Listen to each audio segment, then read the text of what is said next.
कैसे हैं आप लोग? चलिए उम्मीद है अच्छे होंगे। तो कल तक हमने जो है पढ़ा था अलग अलग नेटवर्क के बारे में, डिफरेंट टाइप्स ऑफ नेटवर्क के बारे में। लंप नेटवर्क हो गया आपका। उसके अलावा हमने पढ़ा था भाई एक्टिव सोर्स क्या होता है, एक्टिव नेटवर्क क्या होता है, रिएक्टिव नेटवर्क क्या होता है, मतलब कि पैसिव नेटवर्क क्या होता है। इस तरह की चीज़ें हमने पढ़ी थी।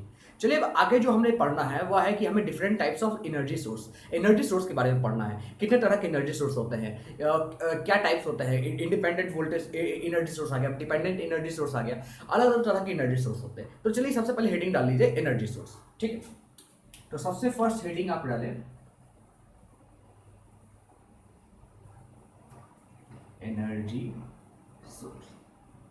ठीक, तो बेसिकली जो ये एनर्जी सोर्स है, ठीक है, ये एक्चुअली हम जो नेटवर्क में अपने यूज करते हैं वो बेसिकली दो तरह के एनर्जी सोर्स होते हैं। वो होते हैं एक वोल्टेज सोर्स, एक होते हैं करंट सोर्स। ठीक है, तो ये बेसिकली जो दो एनर्जी सोर्स है ये मेरा दो पार्ट में डिवाइड हो जाता है।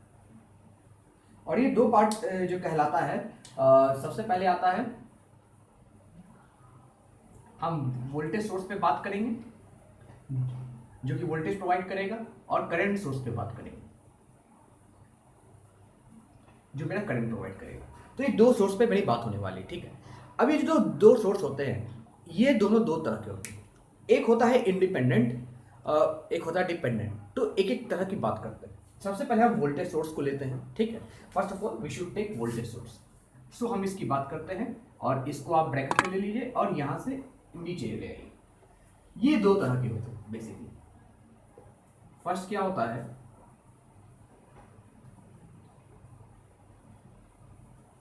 इंडिपेंडेंट वोल्टेज सोर्स, और सेकंड क्या होता है, डिपेंडेंट वोल्टेज सोर्स।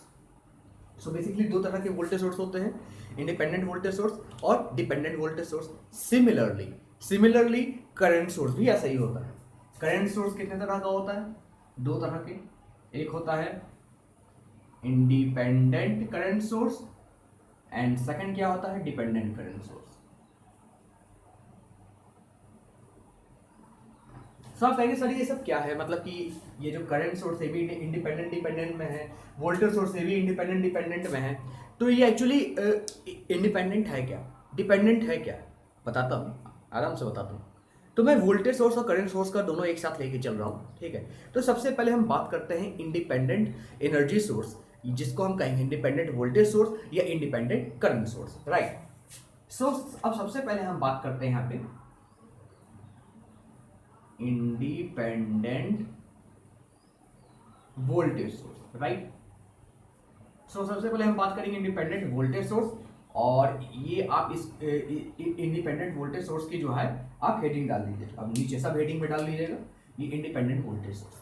अब दीजिए आप डेफिनेशन लिखिए, डेफिनेशन लिखना बहुत जरूरी है, ध्यान से लिखिए डेफिनेशन। अब वो डेफिनेशन में आपको लिखना क्या है, circuit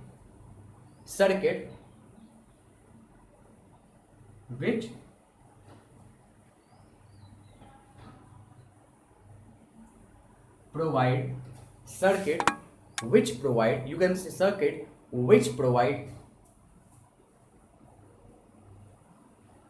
voltage circuit which provide voltage at the circuit which provide voltage at the terminal of energy source नहीं वोल्टेज सोर्स लेते हैं क्योंकि इसी बारे में बात कर रहे हैं। At the terminal of voltage source, a circuit which provide voltage at a terminal of voltage source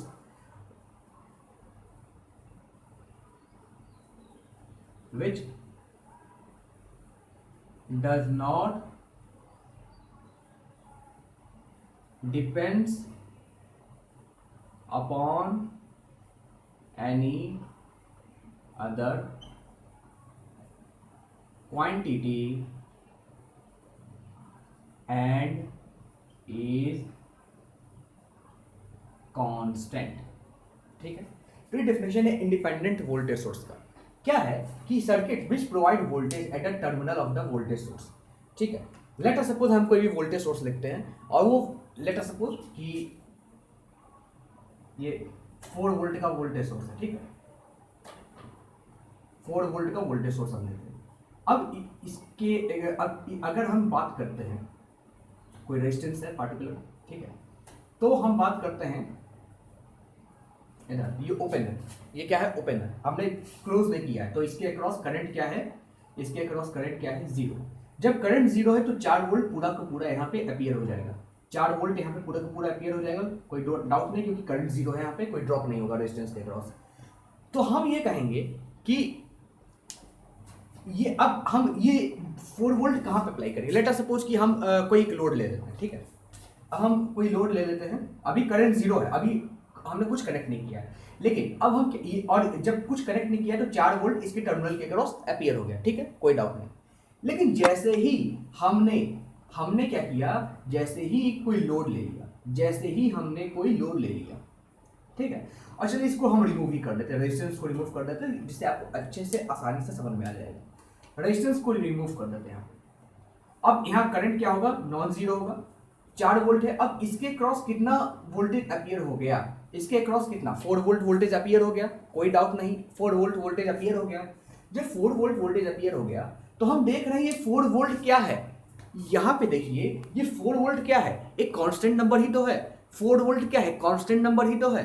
और जब 4 वोल्ट कांस्टेंट नंबर है तो सिंपल सी बात है, किसी भी चीज पे डिपेंड कर रहा है क्या, क्या ये अपने खुद के करंट पे डिपेंड कर रहा है क्या लेट अस सपोज कि अगर हम यहाँ पे कोई और सर्किट एलिमेंट ले लेते हैं, ऐसे करके, ठीक है, कोई भी सर्किट एलिमेंट ले लेते हैं और यहाँ पे, और इसका करंट हम मान लेते हैं I1, इसका करंट हम क्या मान लेते हैं, I1, तो क्या ये जो 4 वोल्ट है इस लोड, इसके अक्रॉस, इसको हम लोड माने हैं, इसके अक्रॉस जो 4 वोल्ट हमने पाया है, क्या ये I1 पे डिपेंड कर रहा है, क्या I1 पे डिपेंड कर रहा है, क्या नहीं कर रहा है, क्योंकि 4 वोल्ट भाई कांस्टेंट है, 4 volt is constant, it depends on nothing, 4 volt constant, तो मतलब 4 वोल्ट कांस्टेंट है, क्या वो किसी और चीज पे डिपेंड कर रहा है क्या। तो हम इस चीज की अगर हम बात कर ले तो ध्यान से देखिए, आपको एक फिगर और बना के समझाते तो और आसानी से समझ में आएगा, ठीक है, अब ध्यान से देखिएगा। चलिए एक और फिगर आपको बना के दिखाते हैं, यहाँ पे मैंने रफ कर दिया है, अगर कोई आपको लिखना हो, नोट डाउन करना हो, आप बैक जाके आप नोट डाउन कर सकते हैं, ठीक है। तो ये जो मैंने पहले फिगर बताया था उसकी थोड़ा मॉडिफाई करके फिगर लिखता हूँ, ध्यान से देखिए।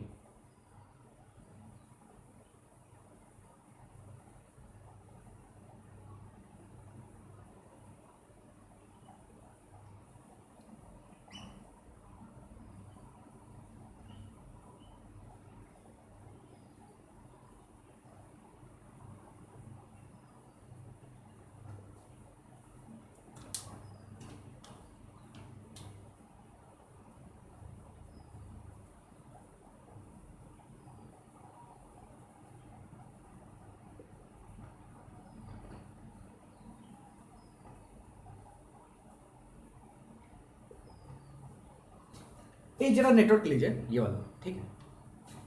तो मैंने कहा कि इंडिपेंडेंट वोल्टेज सोर्स का काम मतलब क्या, कि उसके टर्मिनल पे जो भी वोल्टेज होगा, उसके टर्मिनल पे जो भी वोल्टेज होगा वह क्या होगा, independent of any sort of voltage, any sort of current, ठीक है। लेट अस सपोज मैंने माना यहाँ का करंट क्या है, मेरा I1 है, मैंने माना यहाँ का करंट I2 है, मैंने माना यहाँ का करंट I3 है, ठीक है, लेट अस सपोज ये माना, और ये जो वोल्टेज सोर्स है, ठीक है, ये जो वोल्टेज सोर्स है ये 4 वोल्ट कांस्टेंट है,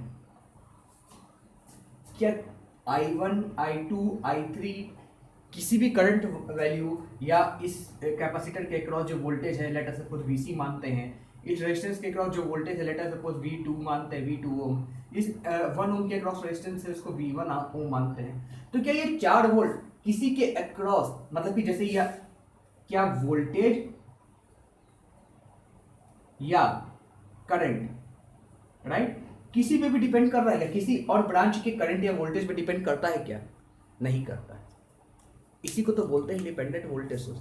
जब इसके अक्रॉस जो वोल्टेज है, इसके अक्रॉस जो वोल्टेज है, वोल्टेज वो किसी भी करंट या वोल्ट, किसी भी ब्रांच का करंट I2 हो, I1 हो, I3 हो, या VC हो कैपेसिटर के अक्रॉस वोल्टेज, या V2 ओम हो जो मेरा 2 ओम के अक्रॉस वोल्टेज आता है, या मेरा 1 ओम हो जो कि V1 ओम हो जो कि 1 ओम के अक्रॉस वोल्टेज आता है, इस पे डिपेंड नहीं करता किसी भी करंट या वोल्टेज के एलिमेंट पे या उसके वैल्यू पे डिपेंड नहीं करता मेरा ये बैटरी का वोल्टेज सोर्स, तो इसको हम इंडिपेंडेंट वोल्टेज सोर्स करते हैं। अभी जो इंडिपेंडेंट वोल्टेज सोर्स है, अब इसको हम दो और क्लासिफिकेशन में बांटेंगे। एक आता है आइडियल वोल्टेज सोर्स, ठीक है। चलिए पहले आइडियल वोल्टेज सोर्स की ही बात करते हैं। इंडिपेंडेंट वोल्टेज सोर्स सेम होता है इंडिपेंडेंट करंट सोर्स, ठीक है। वहाँ ठीक है, हम ideal voltage source current source बताने से पहले इंडिपेंडेंट करंट सोर्स बता देते हैं।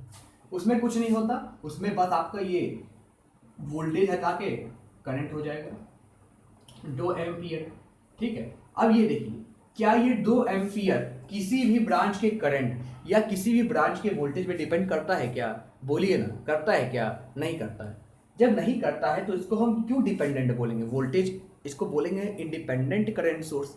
तो ये डिपेंडेंट करंट सोर्स और इसी तरीके से इंडिपेंडेंट करंट सोर्स और इंडिपेंडेंट वोल्टेज सोर्स, ये दो मेन चीज है यहाँ पे, जो कि किसी भी ब्रांच के करंट या किसी भी ब्रांच के वोल्टेज पे डिपेंड नहीं करता है। ये मेन चीज नोट करने वाली बात है, राइट। सो ये वाली चीज तो आई थिंक आपको समझ में आ गई। अब हम आते हैं थोड़ा, ये जो इंडिपेंडेंट वोल्टेज सोर्स है, ये इंडिपेंडेंट करंट सोर्स है, ये बेसिकली क्या होते हैं? Ideal voltage source, ideal current source, या practical voltage source, practical current source, इस तरह की चीजें हम बात करते हैं, ठीक है। इसको थोड़ा रफ कर देते हैं, आपको अच्छे से समझ में आएगा, ठीक है। अब हम बात करते हैं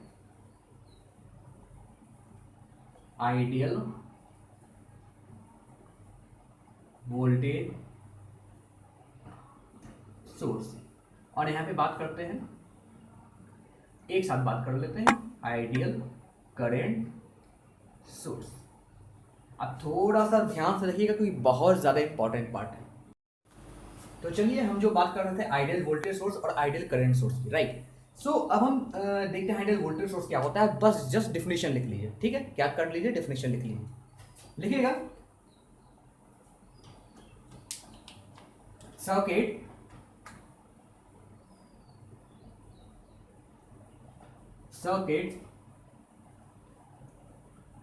which provides constant voltage across the terminal. Circuit which provide constant voltage across the terminal irrespective of current flowing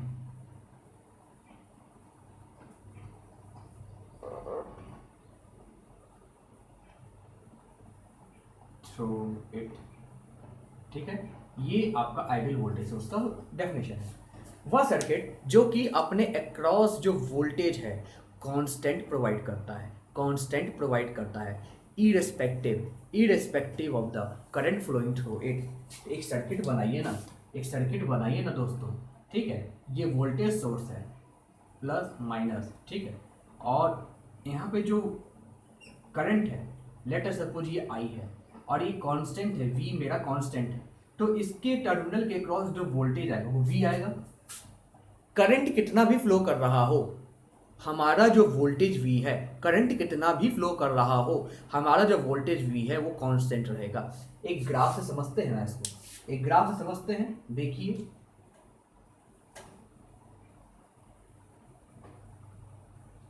ये वी का ग्राफ है, ये आई का ग्राफ है। तो आइडियल वोल्टेज सोर्स का जो ग्राफ बनता है, नोट डाउन कर लीजिएगा, आइडियल वोल्टेज सोर्स का जो ग्राफ बनता है वो कुछ इस तरीके का बनेगा,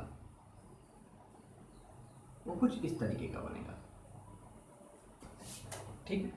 जहां पे आपका ये वोल्टेज, जहां पे आपका ये V कांस्टेंट रहेगा और करंट की कई वैल्यू होगी, I1 हो सकता है, I2, I3, मतलब कि I1, I2, I3 पे वोल्टेज तो कांस्टेंट है, भले करंट कुछ भी आ रहा है, करंट बढ़ता जा रहा है, घटता जा रहा है, किसी भी फॉर्म में अगर हम देखें तो मेरा वोल्टेज कांस्टेंट आ रहा है, मेरा वोल्टेज क्या आ रहा है? कांस्टेंट आ रहा है। यही तो मेरा वोल्टेज सोर्स है, यही तो मेरा आइडियल वोल्टेज सोर्स है। Circuit which provide constant voltage across the terminal irrespective of the current flowing through it, यही तो मेरा आइडियल वोल्टेज सोर्स है। ठीक है, अब हम बात करते हैं आइडियल करंट सोर्स की। तो जो आइडियल करंट सोर्स है इसका भी आप डेफिनेशन लिख लें। ठीक है, इसका भी डेफिनेशन आप लिख लें, लिखिएगा circuit which provides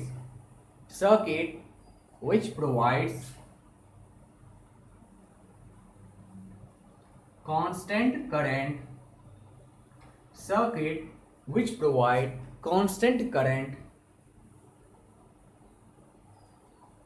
across its terminal irrespective of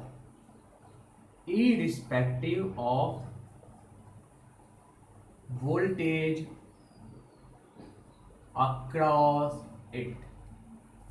वह सर्किट जो कि कांस्टेंट करंट प्रोवाइड करे अपने टर्मिनल के क्रॉस, इरिस्पेक्टिव उसके अक्रॉस वोल्टेज कांस्टेंट है, उसके अक्रॉस मतलब उसके अक्रॉस वोल्टेज कुछ भी है, करंट कांस्टेंट होना चाहिए। जहां पे करंट कांस्टेंट है, वोल्टेज कुछ भी है, वो आइडियल करंट सोर्स के अंतर्गत आएगा।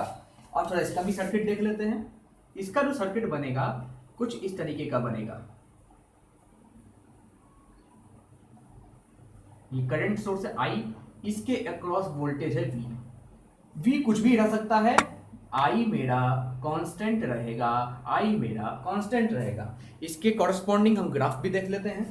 ठीक है, अब ये भी VI ग्राफ से डिनोट होगा,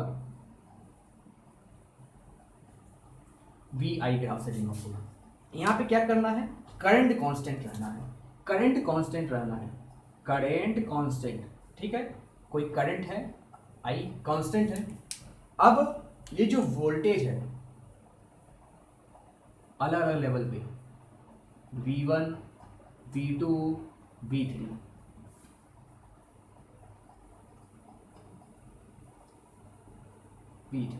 राइट। सो ये वोल्टेज तो बढ़ रहा है, V1 V2 V3 वोल्टेज तो मेरा बढ़ रहा है, लेकिन देखिए करंट बढ़ रहा है क्या, करंट तो कांस्टेंट है, करंट अपने एक्सिस पे कांस्टेंट है। तो यही आइडियल करंट सोर्स बताता है कि द करंट या you can say a source whose across terminal current is constant and voltage varying, that is ideal current source। See, this is the example of ideal current source, this is the example of ideal voltage source, right? Please note down all the things you should note down without any hindrance, right? Let us move to the next topic, means further topic, let us move on। अब आप कहोगे sir ये ideal तो आपने बता दिया, ये practical voltage source या प्रैक्टिकल करंट सोर्स क्या होता है, बताता हूँ। हेडिंग डाल लीजिए प्रैक्टिकल करंट सोर्स है, प्रैक्टिकल, ये सब भी जो प्रैक्टिकल है voltage source, practical current source है, चाहे आप ideal current source, ideal voltage source लोगे, सब के सब इंडिपेंडेंट वोल्टेज सोर्स या इंडिपेंडेंट करंट सोर्स, या आप कह सकते हैं इंडिपेंडेंट एनर्जी सोर्स के अंतर्गत आते हैं। ठीक है, तो सबसे पहले आप डालिए प्रैक्टिकल करंट सोर्स। चलिए वैसे ही हम भी बता देते हैं जैसे पहले बताए थे, कंपैरिजन कर करके तो आसानी रहेगा। Practical current source, practical voltage source. Okay, अब कंपैरिजन करने में थोड़ा आसानी रहेगी। चलिए सबसे पहले प्रैक्टिकल करंट सोर्स में आप डेफिनेशन लिखिए, लिखिएगा in this circuit a high amount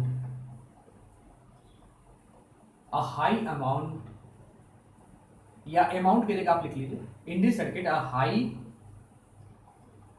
value of resistance is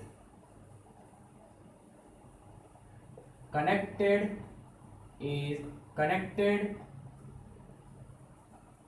across the current source. I am talking about high amount of resistance या high value of resistance. High value of resistance मतलब ये नहीं कि resistance की value infinite है। अगर resistance की value infinite होती तो आइडियल करंट सोर्स कहलाता है। अगर रेजिस्टेंस की वैल्यू फाइनाइट होती लेकिन हाई वैल्यू है तो प्रैक्टिकल करंट सोर्स कहलाता है। तो एक चीज जान लीजिए, हमने आइडियल करंट सोर्स में हमने ये बात नहीं किया था कि रेजिस्टेंस इनफाइनाइट है। यहां पे बात करूंगा ना। अब देखिए प्रैक्टिकल करंट सोर्स में क्या होता है कि एक करंट सोर्स होता है और उसके क्रॉस एक रेजिस्टेंस होता है जो कि लगभग बहुत ज्यादा हाई होता है, राइट, बहुत ज्यादा हाई होता है। ये आपका प्रैक्टिकल करंट सोर्स का एग्जांपल है। ये आपका प्रैक्टिकल करंट सोर्स का एग्जांपल है, right. So in the practical current source you are not going to get, let us suppose कि it is I, ठीक है। अगर हमने R को फाइनाइट माना है तो ऑब्वियस ही बात है इसमें कुछ ना कुछ तो करंट जाएगा ही। इनफाइनाइट के केस में जीरो करंट जाता है, इसलिए अगर प्रैक्टिकल की बात करें यहाँ पे let us suppose I dash current जाता है तो हमको यहाँ पे मिलेगा I minus I dash current, right. यहां से आई करंट गया, ये रेजिस्टेंस कुछ करंट लिया और आई डैश, और यहाँ पे करंट कितना जाएगा आई माइनस आई डैश। मतलब कि जो आई माइनस आई डैश है it is less than I, obviously बात ये आई से कम है। तो जो मैंने ideal voltage ideal current source में जो ग्राफ बताया था, आइडियल करंट सोर्स में जो मैंने ग्राफ बताया था कि आपका जो ये करंट और वोल्टेज का जो मैंने बताया था, करंट कांस्टेंट रहेगा इररिस्पेक्टिव ऑफ द वोल्टेज, चाहे कोई भी वोल्टेज आ जाए। ये था आपका आइडियल के केस में। ये किस में था आइडियल के केस में। इस केस में जो इस आर की वैल्यू रहती है, आर की वैल्यू हम इनफाइनाइट मानते हैं। अब जब R की वैल्यू हम इनफाइनाइट मानेंगे in case of ideal current source, ध्यान से देखिएगा, अगर I की वैल्यू हम इनफाइनाइट मान रहा है, सॉरी R की वैल्यू जब यहाँ पे हमने इनफाइनाइट मानी तो जो I डैश की वैल्यू है ये जीरो हो जाएगी ऑटोमेटिकली। और जब ये जीरो हो जाएगी तो I माइनस जीरो ये I होगा। जब I होगा तो जितना यहाँ से जा रहा है उतना हमें यहाँ पे मिलेगा। ऐसे यहाँ पे हम आइडियल करंट सोर्स की बात करते हैं तो यहाँ पे इस तरीके का स्ट्रेट लाइन जाता है। लेकिन जब R इनफाइनाइट नहीं है, R ये इनफाइनाइट नहीं है, R कोई फाइनाइट वैल्यू है, R कोई फाइनाइट वैल्यू है। जब R कोई फाइनाइट वैल्यू है उस केस में ये ग्राफ तो नहीं मिलने वाला, ये ग्राफ तो नहीं मिलने वाला। तो कैसा ग्राफ मिलेगा भाई, ग्राफ डिक्रीजिंग मिलेगा, ग्राफ डिक्रीजिंग मिलेगा, इस तरीके का ग्राफ मिलेगा। सॉरी, ग्राफ कांस्टेंट नहीं मिलेगा, करंट घट जाएगा, इस तरीके का ग्राफ हमको देखने को मिलेगा। ठीक है, याद रखिएगा, डिफरेंट वोल्टेजेस पे इस तरीके का ग्राफ हमको देखने को मिलेगा जो कि करंट डिक्रीजिंग है। ठीक है, करंट डिक्रीजिंग है। ये प्रैक्टिकल करंट सोर्स का ग्राफ है, प्रैक्टिकल करंट सोर्स का ग्राफ है। अब प्रैक्टिकल वोल्टेज सोर्स की बात करते हैं। प्रैक्टिकल वोल्टेज सोर्स के लिए आप डेफिनेशन लिखिए।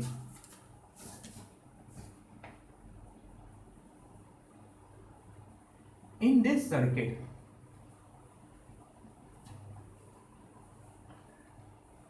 a low or small value of resistance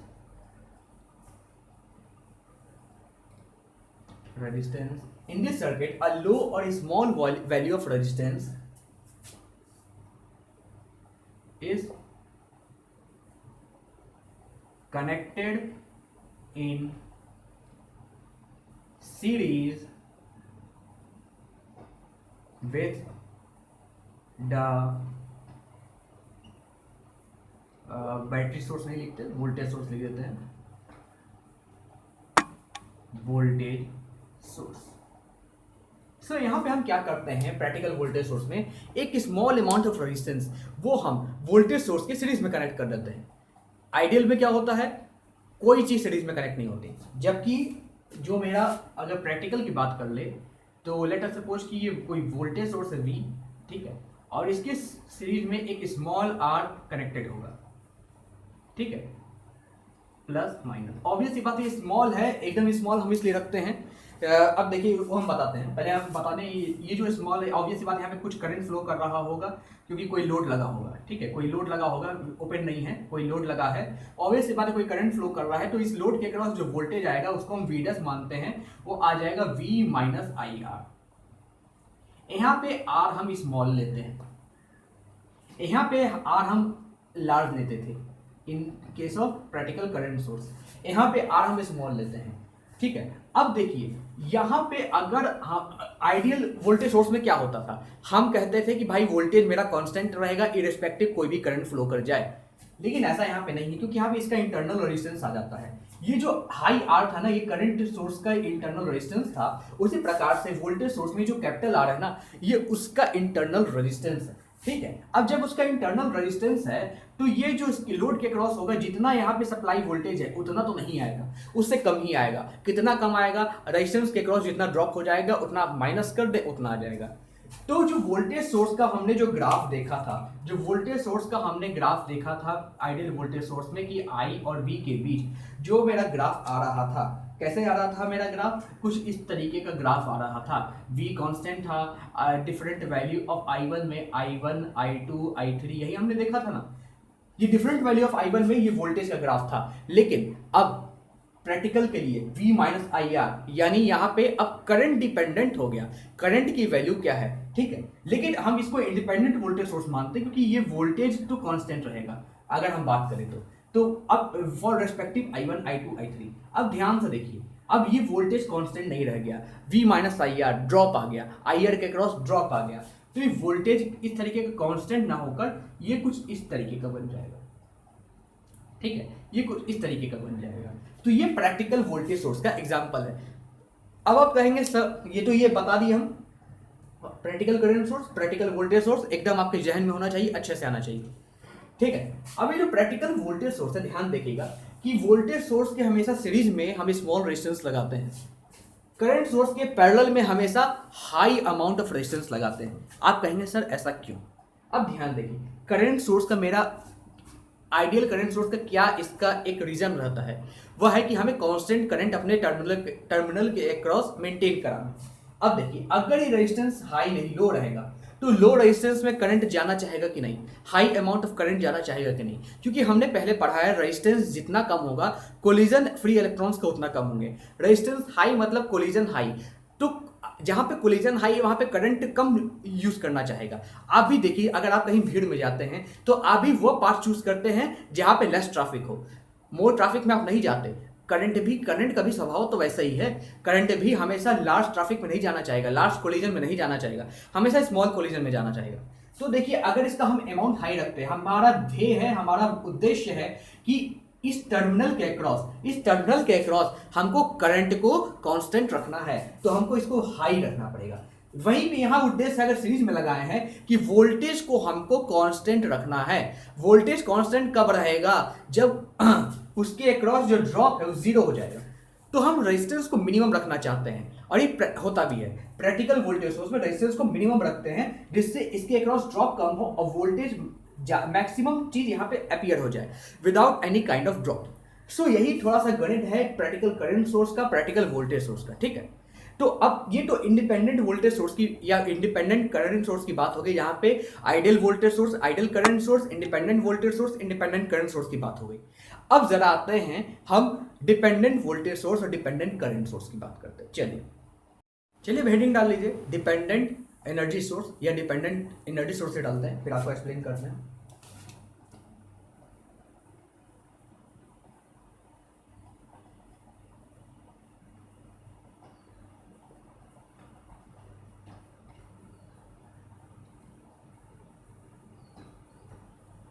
तो ऑब्वियस सी बात है ये भी दो पार्ट में डिवाइड होता है,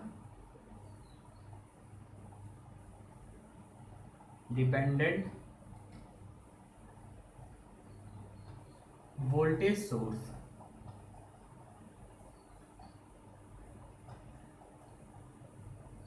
dependent current source, right. So दो पार्ट में मेरा डिवाइड हो गया, एक है डिपेंडेंट वोल्टेज सोर्स, एक है डिपेंडेंट करंट सोर्स। यहां पे भी होता है कि ideal dependent voltage source, ideal dependent current source, practical dependent voltage source, practical dependent current source. मैंने एक बार प्रैक्टिकल का बता दिया है, लेकिन मैं उसको फिर दोबारा नहीं बताने वाला हूँ। अब मैं सिर्फ और सिर्फ बेसिकली बात करने वाला हूँ कि ये डिपेंडेंट वोल्टेज सोर्स क्या होता है, डिपेंडेंट करंट सोर्स क्या होता है। ठीक है, अगर आपको कहना है कि सर आइडियल और प्रैक्टिकल बता दीजिए, कुछ डिफरेंस नहीं है सर। करंट सोर्स के पैरेलल में आप रेजिस्टेंस लगा दो, वो प्रैक्टिकल हो जाएगा फाइनाइट का। अगर वही रेजिस्टेंस इनफाइनाइट कर दो तो मेरा आइडियल हो जाएगा। बेसिकली इतना डिफरेंस है, कुछ नहीं। ठीक है, एक ही चीज़ मैं दोबारा नहीं बताना चाहता। मैं चाहता हूँ आप भी कुछ मेहनत करें, सब मैं ही करूँ क्या। मैं जितना पॉसिबल हो पाता है बता देता हूँ, एकदम बेसिक से चीज़ें। तो dependent voltage source, dependent current source की बात करते हैं। तो सबसे पहले हेडिंग डाल लीजिए dependent voltage source.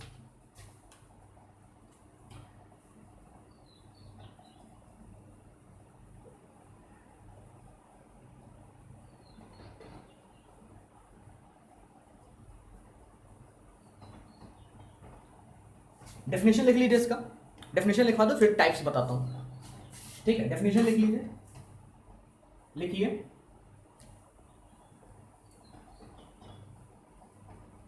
Voltage source whose value, voltage source whose value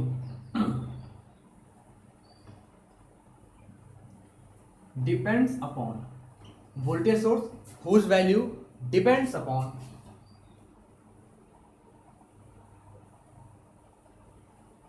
current और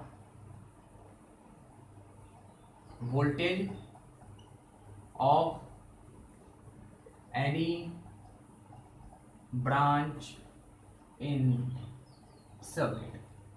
ठीक है, वोल्टेज सोर्स जिसकी वैल्यू किसी भी सेम सर्किट के किसी भी ब्रांच में, ब्रांच के करंट या उसके क्रॉस वोल्टेज पे डिपेंड करती है। एक मैं सर्किट डायग्राम बनाता हूं, ध्यान से देखिएगा।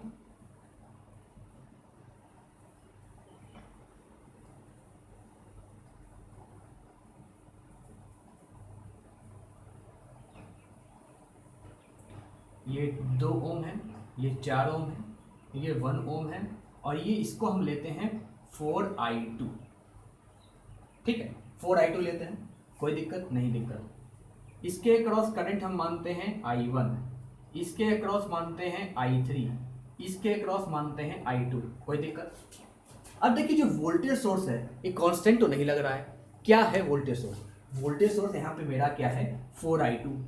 किस पे डिपेंड कर रहा है, किस पे डिपेंड कर रहा है? जो मेरा वोल्टेज सोर्स है किस पे डिपेंड कर रहा है? इस करंट पे, करंट इन द अक्रॉस 2 ओम। ठीक है, करंट इन 2 ओम ब्रांच, इस पे डिपेंड कर रहा है क्या मेरा वोल्टेज? बिल्कुल कर रहा है।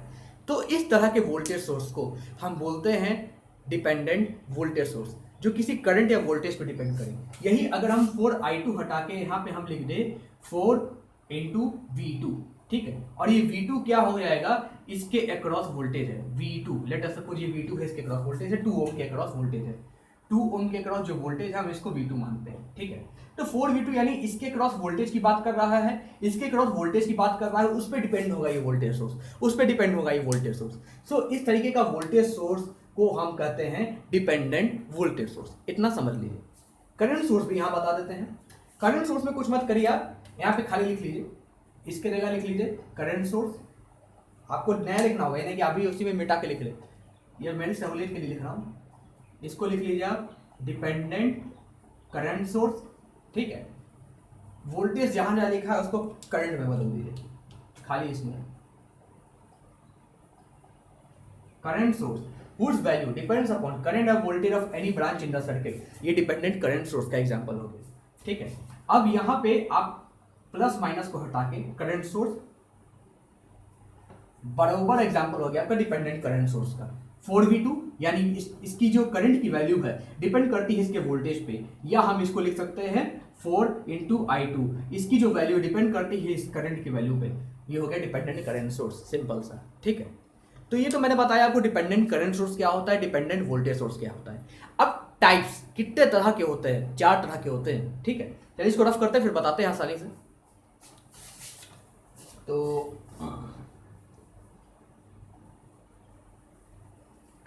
अब जो डिपेंडेंट एनर्जी सोर्स है ये 4 तरह की होती है। ठीक है, 4 टाइप्स। ठीक है, नोट डाउन करेगा, 4 टाइप्स की होती है। आप सबका नोट डाउन करेगा क्या क्या होता है।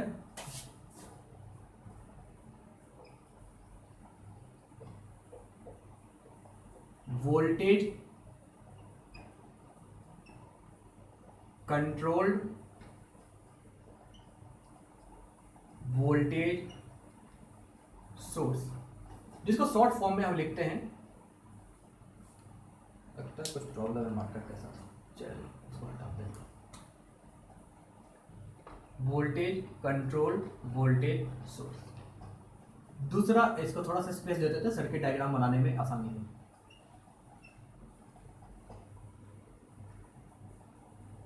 Voltage controlled current source, right.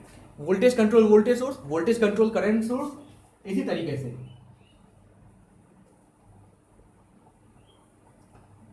Current control voltage source, और चौथा करंट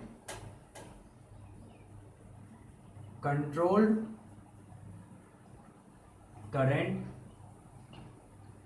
सोर्स, राइट। सो ये जो है वोल्टेज कंट्रोल करंट सोर्स, इसको भी शॉर्ट फॉर्म लिख लेते हैं, वोल्टेज कंट्रोल करंट सोर्स। इसी तरीके से करंट कंट्रोल वोल्टेज सोर्स, और इसको करंट कंट्रोल करंट सोर्स, ठीक है। ये आप लोग हेडिंग डाल लीजिए कि ये चार तरह के बेटा डिपेंडेंट वोल्टेज सोर्स होते हैं। अब सबसे पहले डेफिनेशन से देखिए, voltage control voltage source. Voltage control voltage source का मतलब क्या होता है कि जो वोल्टेज सोर्स की जो वैल्यू होगी वो किस पे डिपेंड करेगी, किसी ब्रांच के वोल्टेज पे डिपेंड करेगी, क्योंकि वोल्टेज कंट्रोल्ड है, वोल्टेज के द्वारा कंट्रोलेबल है, तो मतलब कि इसकी जो वोल्टेज होगी वो किसी ब्रांच पे डिपेंड करेगी। और एक ही जो डिपेंडेंट एनर्जी सोर्स के साइन होते हैं, जैसे कि हमने कहा इंडिपेंडेंट के जो, हो सकता है भूल गया हूँ, इंडिपेंडेंट वोल्टेज सोर्स के जो साइन होते हैं वो इस तरीके के होते हैं, ठीक है। प्लस माइनस आप लिख लीजिए या इस तरीके से एरो बना लीजिए। ये इंडिपेंडेंट वोल्टेज सोर्स या इंडिपेंडेंट करंट सोर्स का सिंबल है। डिपेंडेंट वोल्टेज सोर्स और डिपेंडेंट करंट सोर्स का जो सिंबल होता है वो होता है डायमंड के रूप में, इस तरीके से। या तो ये प्लस माइनस वोल्टेज सोर्स होगा या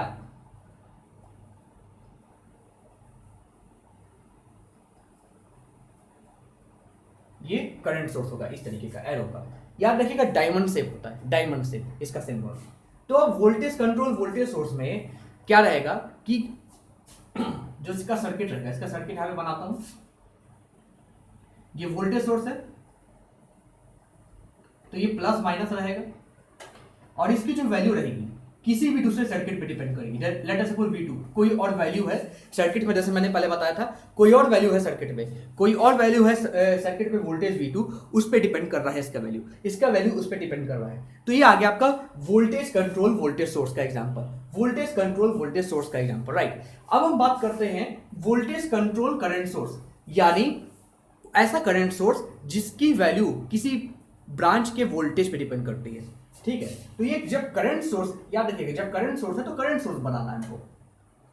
करंट सोर्स कुछ इस तरीके का रहेगा, एरो। अब इसकी भी वैल्यू V2 पे डिपेंड करेगी। तो ये क्या है, वोल्टेज कंट्रोल करंट सोर्स। ये करंट सोर्स है लेकिन बाई वोल्टेज कंट्रोलेबल, ठीक है। करंट सोर्स है बाई वोल्टेज कंट्रोलेबल, ठीक है। ये इसका है। अब आता है करंट कंट्रोल वोल्टेज सोर्स। अब वोल्टेज सोर्स की वैल्यू करंट पे डिपेंड करेगी, ठीक है। इसका यहां पे देखिए वोल्टेज सोर्स की वैल्यू, ये कोई I2 है, कोई ब्रांच I2 है, उसका करंट है, ये वोल्टेज सोर्स की वैल्यू करंट पे डिपेंड करेगी, तो करंट कंट्रोल वोल्टेज सोर्स हो गया, राइट। अब ध्यान से देखिए, current control current source, current control current source, current source की वैल्यू, करंट सोर्स की जो वैल्यू है किसी ब्रांच के करंट पे डिपेंड कर रही है, ठीक है। किसी ब्रांच के करंट पे डिपेंड कर रही है, वो इस तरीके का होगा I2, मतलब कि current control current source. Voltage control voltage source, voltage source की वैल्यू किसी ब्रांच के वोल्टेज पे डिपेंड करेगी।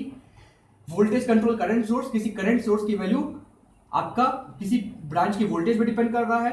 करंट कंट्रोल वोल्टेज सोर्स, किसी वोल्टेज सोर्स की वैल्यू किसी करंट पे डिपेंड कर रही है, और करंट कंट्रोल करंट सोर्स किसी करंट सोर्स की वैल्यू जो है किसी ब्रांच के करंट पे डिपेंड कर रही है। तो ये जो मेरा टाइप्स है ये बहुत इंपॉर्टेंट है, ये ध्यान रखिएगा डिपेंडेंट वोल्टेज सोर्स का, जहां पे डायमंड शेप का सिंबल होता है। ठीक है, ये तो कुल मेरा हो गया भाई एनर्जी सोर्स डिपेंडेंट इंडिपेंडेंट के बारे में थोड़ा पढ़ लिया, राइट। अब थोड़ा आगे आते हैं कि वोल्टेज सोर्स अगर सीरीज में हो, वोल्टेज सोर्स पैरेलल में हो, तो क्या सीन होता है। ठीक है, चलिए देखते हैं। चलिए हेडिंग डाल दीजिए,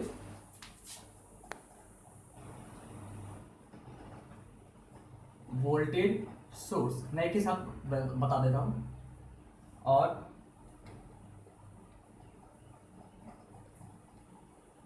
करंट सोर्स। अब वोल्टेज सोर्स में सबसे पहले आता है in series in parallel. Current source अगर सीरीज और पैरेलल में हो, तो सबसे पहले हम डालते हैं वोल्टेज सोर्स अगर पैरेलल में है। लेट अस सपोज कोई वोल्टेज सोर्स है प्लस माइनस V1।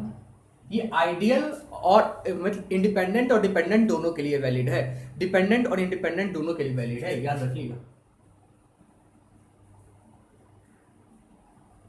मैं इंडिपेंडेंट बना रहा हूं, आप लोग डिपेंडेंट के लिए बना सकते हैं। ये V2 है, तो यहां से अगर हम पूछे ये V इक्विवेलेंट क्या आएगा, तो यह ऑब्वियस सी बात है, पैरेलल में तो वोल्टेज समान होता है ना। जब पैरेलल में वोल्टेज समान होता है तो हम यहां से लिख नहीं सकते हैं क्या, V1 इक्वल टू V2 हम लिख सकते हैं। जब V1 इक्वल टू V2 लिख सकते हैं तो इसको हम मान लेते हैं कोई कांस्टेंट V है, दोनों बराबर है, तो ये पैरेलल में हो जाएगा मेरा, ये पैरेलल में हो जाएगा मेरा कुछ इस तरीके का, V equal V1 equal V2। ठीक है, ये पैरेलल में वोल्टेज सोर्स का हो गया। अब हम थोड़ा करंट सोर्स के बारे में जानते हैं, ये पैरेलल में क्या होगा।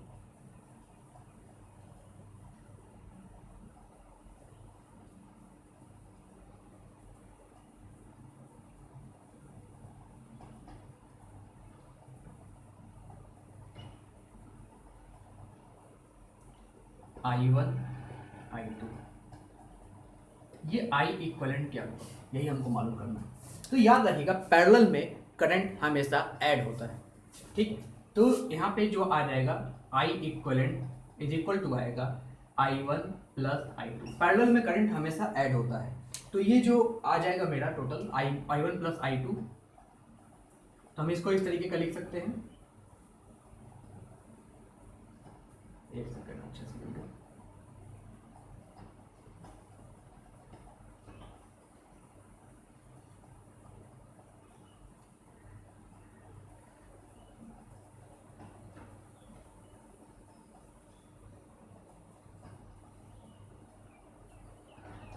I, ये I1 है, ये I2 है, दोनों I1 प्लस I2। ठीक है, ये पैरेलल केस में हुआ। पैरेलल के केस में वोल्टेज सोर्स दोनों बराबर होते हैं, लेकिन करंट सोर्स ऐड हो जाते हैं। चलिए बात करते हैं सीरीज में। सीरीज में क्या होता है,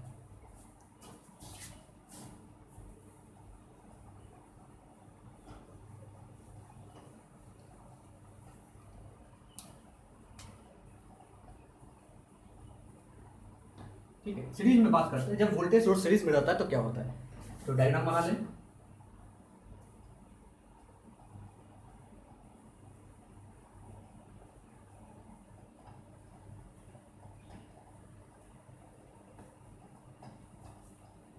ये V1 है, ये V2,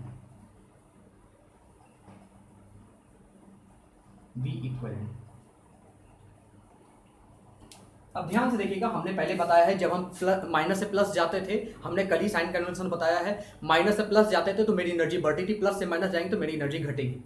तो ये देखिए ये क्या है, minus V1 minus V2, minus V1 minus V2 is equal to 0। तो माइनस कॉमन लेंगे तो V1 प्लस V2, ये मेरा हो जाएगा V इक्विवेलेंट। ठीक है, यही V इक्विवेलेंट होगा V1 प्लस V2 दोनों का जोड़। ठीक है, अब ये तो ये वाली पोलरिटी होगी plus minus. Late us suppose हम ये पोलरिटी बदल दिए, ये हो गया माइनस से प्लस, तब क्या होगा मेरा ये V इक्विवेलेंट, तब पूरा बदल जाएगा। लगाइए ना, KVL लगाइए, V equivalent plus V1 minus V2 is equal to 0। Algebraic sum of voltage across the circuit is 0। V equivalent क्या हो जाएगा, V2 माइनस V1। यहाँ पे वी इक्वलेंट क्या था, V2 प्लस V1 या V1 प्लस V2, उल्टा हो गया। यानी पोलैरिटी चेंज करने से मेरी बैटरी भी चेंज हो जाती है, ठीक है, ये थोड़ा ध्यान रखिएगा। एक चीज करंट सोर्स में मैं बताना भूल गया था, जब पैरेलल में अपोजिट करंट लगा हो, मतलब कि मसलन की अगर पैरेलल की बात कर लेते हैं पैरेलल की बात कर लेते हैं, वो एरो देखिए, ये I1 है, ये I2 है, ये नीचे जा रहा है और एक ऊपर जा रहा है, तो जो टोटल करंट होगा वह I1 प्लस I2 नहीं होगा, I1 माइनस I2, क्योंकि देखिए I1 एक जा रहा है I2, तो आप वो लगाइए, केसीएल लगाइए, जो इनकमिंग और आउटगोइंग इक्वल होता है, केसीएल लगाइए, I1 is equal to I plus I2, तो I की वैल्यू क्या आ जाएगी, I1 माइनस I2 आ जाएगी इस हिसाब से, तो यहां से आ जाएगा I1 माइनस I2, I की वैल्यू, क्योंकि करंट की डायरेक्शन उल्टी होगी पैरेलल में, तो यहाँ पे भी पोलैरिटी जब उल्टी होती है, एरो उल्टा होता है, तो यहाँ पे चेंज आता है, जहां पे I1 माइनस I2, ये तो ऑब्वियस सी बात है, अंडरस्टैंडिंग की बात है, आप आराम से यहाँ पे कर सकते हो, ठीक है। अब हम बात कर रहे थे सीरीज की, ठीक है, इसको हटा दे। अब हमें हम बात कर रहे थे सीरीज की, वो मैं बताना भूल गया था इसलिए बता दिया। सीरीज की बात करें, करंट सोर्स इन सीरीज, ठीक है, लेट अस सपोज I1, ये सीरीज अच्छा नहीं लगेगा, ये लीजिए I1 I2, ठीक है।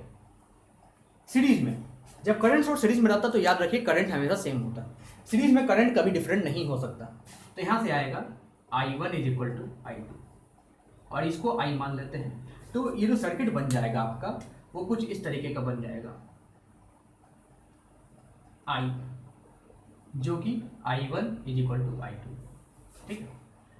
तो ये रहा वोल्टेज सोर्स, करंट सोर्स जब सीरीज में रहेंगे, पैरेलल में रहेंगे। ये जो इंडिपेंडेंट का मैंने बनाया, डिपेंडेंट भी बिल्कुल इसी तरीके का फॉलो करेगा, कोई डाउट नहीं होना चाहिए, लेकिन कंडीशन एक है, क्या है कि लेट अस सपोज जो मेरा डिपेंडेंट वोल्टेज सोर्स या डिपेंडेंट करंट सोर्स एक ब्रांच का है और दूसरे ब्रांच का, दोनों पैरेलल या सीरीज है, दोनों एक ही वैल्यू पे डिपेंड करने चाहिए। लेट अस सपोज कि अगर कोई इसके जगह अगर आपका कोई डिपेंडेंट रहा होता कि भाई लेट अस सपोज ये करंट सोर्स है, ये I1 पे डिपेंड कर रहा है, और ये जो डिपेंडेंट वोल्टेज सोर्स है ये भी I1 पे डिपेंड करना चाहिए, तभी ये कंडीशन आई। ऐसा नहीं है कि I1 पे डिपेंड कर रहा है, ये I2 पे डिपेंड कर रहा है, तो ये कंडीशन नहीं आएगी, ये कंडीशन तब रॉन्ग हो जाएगी।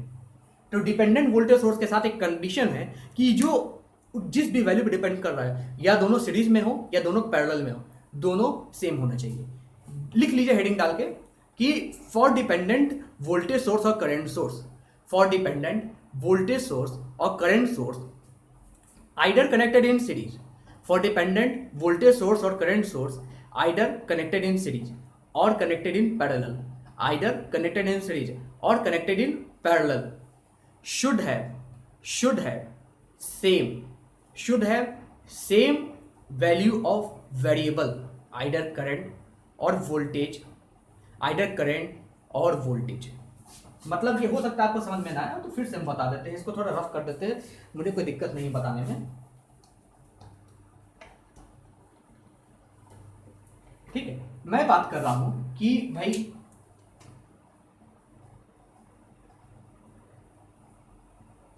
ये वोल्टेज सोर्स की ले लेते हैं बात, ठीक है। ये लेट अस सपोज कोई V2 वैल्यू पे डिपेंड कर रहा है ब्रांच में, दूसरे की बात ले लेते हैं जो V3 पे डिपेंड कर रहा है, तो क्या ये V2 is equal to V3 होगा? कभी कभी नहीं होगा। तो यहां पे क्या जो पैरेलल वोल्टेज सेम होता है, क्या ये कॉन्सेप्ट अप्लाई होगा? क्या कभी अप्लाई नहीं होगा। ये कॉन्सेप्ट तभी अप्लाई होगा जब इंडिपेंडेंट वोल्टेज सोर्स में ये भी V2 रहे, तभी ये अप्लीकेबल है, नहीं तो नहीं है। अगर इसी के जगह हम करंट ले ले, इसको कह दे I2, इसको कह दे I2, इसको हम कह दे I1, इसको हम कह दे I1, तो भी एप्लीकेबल ये नहीं होगा, क्योंकि दोनों की या तो इंडिपेंडेंट नहीं है या दोनों अलग अलग वेरी कर रहे हैं। तो याद रखिएगा इस तरीके की चीजें डिपेंडेंट वोल्टेज सोर्स पे थोड़ा सा, डिपेंडेंट करंट सोर्स पे थोड़ा सा प्रॉब्लम आती है, ठीक है। तो ये मेरा रहा total voltage source, current source के बारे में। आज थोड़ा मैंने इसके बारे में थोड़ा एलेबोरेशन से बताया। इतना शायद आपको कोई नहीं बताता, 2 मिनट में सब खत्म कर देते, लेकिन मैंने सोचा कि इसको आपको डिटेल में आना चाहिए क्योंकि बहुत सारी प्रॉब्लम होती हैं इससे रिलेटेड। तो ये सारी चीज़ें इस लेक्चर में मेरा इतना था कि भाई इतना मैंने आपको दिया वोल्टेज सोर्स के बारे में पूरा डिटेल जानकारी दे दिया जो आपको कहीं नहीं मिलने वाला। ठीक है, अगर आपको मेरा वीडियो पसंद आता है प्लीज़ मेरे वीडियो को लाइक कीजिए, शेयर कीजिए अपने दोस्तों से, अपने रिलेटिव से, और अगर आप मेरे चैनल पर नए हैं तो फटाफट मेरे चैनल को सब्सक्राइब कीजिए, द इलेक्ट्रिकल गुरु को सब्सक्राइब कीजिए, उसके बगल में जो बेल आइकन है उसको प्रेस कीजिए, और फटाफट लाइक कीजिए, कमेंट कीजिए अपने डाउट को। मैंने अपना व्हाट्सएप, टेलीग्राम, इंस्टाग्राम सब कुछ मेंशन किया हुआ डिस्क्रिप्शन बॉक्स में। आप जाइए ना, और जाके क्लिक कीजिए, बात कीजिए मेरे से, ठीक, कोई डाउट हो तो। सब कुछ मैंने मेंशन किया हुआ है, इतना अच्छे से बताता हूँ। आप कमेंट करते रहिए तो मेरे को एनर्जी मिलेगी। ठीक है, तो ठीक है, अगर आप न्यूज़ हैं तो सब्सक्राइब कर लीजिएगा, शेयर कर दीजिएगा अपने रिलेटिव्स को, अपने फ्रेंड्स को, कि उनको भी अच्छे तरीके से जानकारी मिल पाए इन सारी चीज़ों के बारे में। ठीक है, चलिए, इतना मेरा मकसद था कि आपको इतना बताना। अब आगे जो नेक्स्ट है उस अब रेजिस्टेंस की सीरीज की बात करेंगे, रेजिस्टेंस के पैरेलल की बात करेंगे, इंडक्टेंस की सीरीज की बात करेंगे, इंडक्टेंस की पैरेलल की बात करेंगे, कैपेसिटेंस की सीरीज की बात करेंगे, कैपेसिटेंस की पैरेलल की बात करेंगे, star delta transformer, delta star transformation, बहुत सारी बात करने वाले हैं। आराम से करेंगे, धीरे धीरे करेंगे, अपने को किसी चीज़ की जल्दी नहीं है। ठीक है, चलिए अगले वीडियो में मिलेंगे इन सारी चीज़ों के साथ, तब तक के लिए बहुत बहुत धन्यवाद।